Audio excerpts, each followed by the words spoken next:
On constate que les maladies se déclarent souvent 10 à 15 années après l'exposition. Au Gabon, la commu fait partie depuis longtemps. Je me dis qu'on a été trompés, ils nous ont pris pour des cobayes.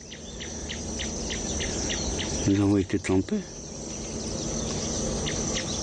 Si on savait ce qui s'est passé là, mais je ne crois pas qu'il y a eu des gens qui ont fait 30 ou 40 ans de mines. Parce qu'il y en a qui ont fait 30 ans de mines. Avant notre départ, nous prélevons un peu de boue dans l'ancien lit de la rivière. Nous allons faire analyser cet échantillon par la CRIRAD. Ça fait quoi ça? C'est trop déjà. Hein, on va pas en prendre trop. Hein.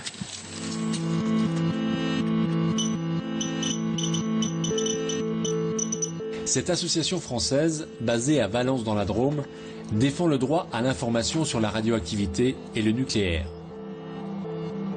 La CRIRAD emploie une dizaine de scientifiques, dont Bruno Charéron, ingénieur en physique nucléaire. Ces analyses vont confirmer nos mesures de terrain. Donc ça, ce sont des échantillons que vous nous avez ramenés du Gabon. Bon, certains sont vraiment très contaminés. C'est le cas en particulier du sol qui a été prélevé dans la forêt. Hein. Alors, il est contaminé, on le voit bien avec cet appareil, par du radium en particulier. L'analyse qu'on a fait au laboratoire montre que c'est vraiment du résidu d'extraction de l'uranium. On détecte la présence de nombreux éléments radioactifs et qui sont très radiotoxiques. Le thorium-230, 18 000 becquerels par kilo, c'est une des substances les plus radiotoxiques par inhalation, donc lorsque les boues sont sèches. Du plomb-210, 11 000 becquerels par kilo. C'est un des éléments les plus radiotoxiques, cette fois-ci par ingestion. Le problème, c'est qu'à l'époque, mais encore aujourd'hui, les gens qui vivent sur ces territoires courent des risques à cause de cette radiation.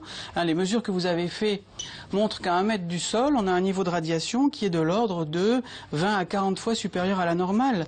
Donc une personne, par exemple, qui est sur ce terrain, disons 1 heure chaque jour pendant l'année, peut largement dépasser les limites de dose acceptables. Et donc, cette contamination est tout à fait inacceptable.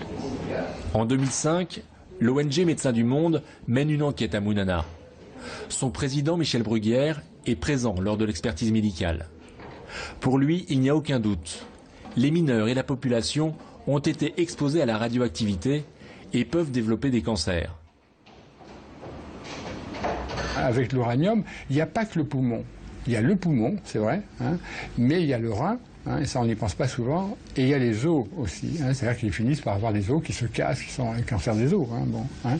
Donc c'est quand même incroyable qu'encore aujourd'hui, hein, il y a des chefs d'entreprise, il y a des conseils d'administration qui acceptent de mettre leur personnel dans des conditions comme ça.